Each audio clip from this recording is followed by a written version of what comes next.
Hello. So I've been meaning to do this for a little while, but I thought this would be a great time to do this.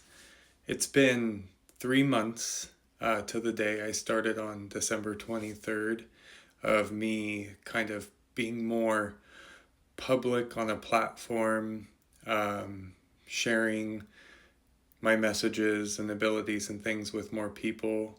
And so I wanted to get on to actually talk about my story of how I kind of came to be into my abilities, my journey, what that looked like, what it continues to look like. I think when I first posted, if you look back at my very first post, I even kind of prefaced it by saying that I wished I had started that way, but that's not what my guides in the universe had intended for me, right? I had been really hesitant for a long time to get on social media. I've never been that type to really be on social media in general for myself, even personally. So I never kept up on a lot of things, as I've talked about a lot. Uh, I never really posted. And even back when I was young, in the MySpace era, a lot of you remember that. I was more focused on like the HTML and making my profile look cool than like engaging with like my friends or worrying about my top eight.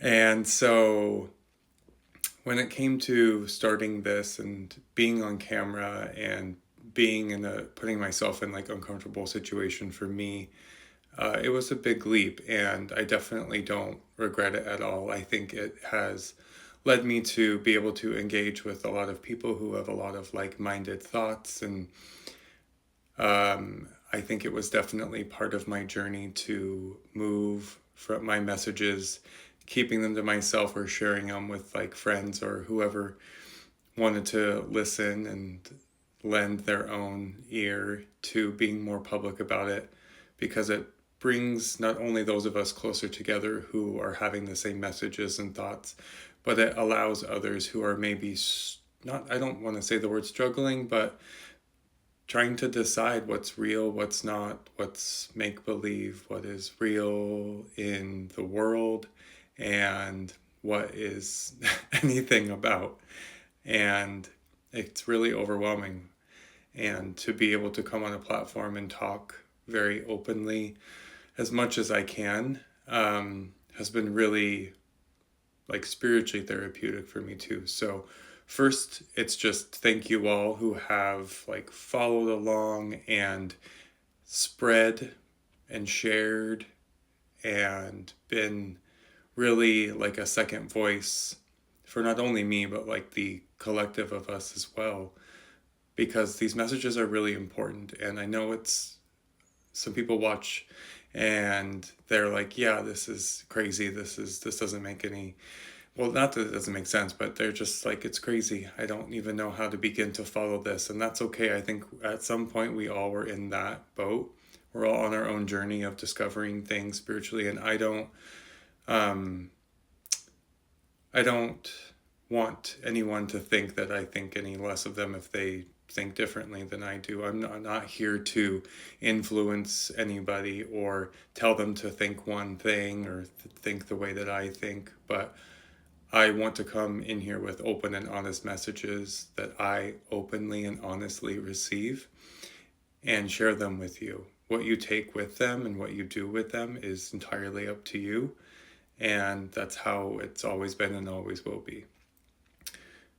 So, when it comes to how this kind of all started for me, at a very young age, I was always really interested in just anything that had to do, I didn't even think it was spiritual at the time, right? I loved like paranormal stuff. I loved watching ghost stories and ghost hunting shows. I was like 6, and it was my favorite thing. Not a normal thing for a 6-year-old to be so curious and about ghosts and the afterlife.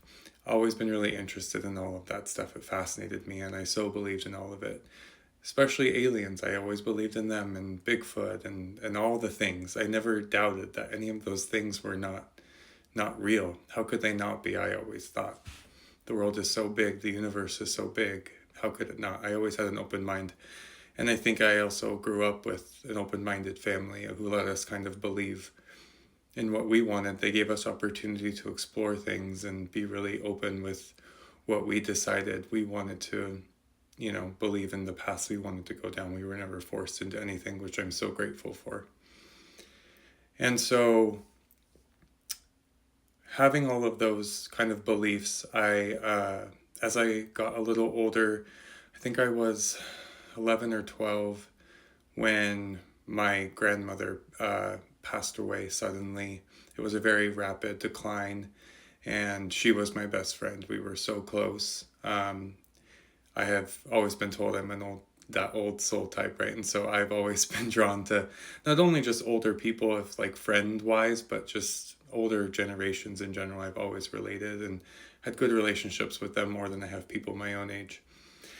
And so when she passed, it was really difficult for me and really hard for me. And that is kind of when my abilities really started without me fully knowing it. She was coming to me a lot. She was moving things a lot in my room, in the house. She was doing things to our whole family where we were recognizing things would happen. But more so, I was asking for her to give me signs as I was growing up through everything. I seeked her advice. As I'm talking about her, I can literally feel her right now. It's making me, emotional. And she was a big part of that in unlocking that for me. And I'm so grateful to still have her presence around me because it is something that I miss so much in the physical world. And I know we'll see each other again and hopefully in other lifetimes, but she's been such a huge part in this for me. And so as that would continue on, I always continued to believe and ask for things and try to speak to her and do all these things. And then as I got older, I was getting my own readings, and I was always told I had abilities of many different kinds. And I decided to kind of delve a little bit into it, and I would be able to sense a lot of things. I had the intuition came really quickly first. The empath part of me really ignited drastically as I got older. I'd be able to know so much about people before I really got to know them and who they were as people, and it really helped my confidence in like the relationships and things that I was building if I listened to that, right? But I did not listen to my gut, my intuition every time. And so as I got older, I had readings from my own medium, and we had spoken about my abilities. We had done a lot of different little things that she would, help test me on and stuff, and it was really helpful, and I'm grateful for that. And then I remember one time she told me that I would be getting on social media and it would be a really huge platform for me. And I laughed it off because I was never that type of person. As I mentioned earlier, I thought it was hysterical, and I was like, okay. And it made me doubt stuff, right? I was like, how could she see that? That's not even close to who I am at all. I don't want to be on camera. I don't want to talk and do all this like social media stuff, learn a new platform. I don't know any of this. And so as time went on, I kind of pushed a lot of it to the back burner a little bit. I'd get messages that would come through, but I would actually think that I was talking to myself in my head, right? And I think a lot of people, mediums, intuitive, psychics, whatever you want to call them or yourself, I think that's a big part of what you experience in the beginning. I mean, you always experience it, but when it happens in the beginning, you're like, am I going crazy here? And you realize, no, we all talk to ourselves, but this is not the same. This is not what is happening right now. I'm not thinking just a thought in my head. This is a communication coming through, and I need to try to lean into that. But I pushed it away. I got busy with, career stuff and focusing on that and family and all those things that we, do as here on earth as humans.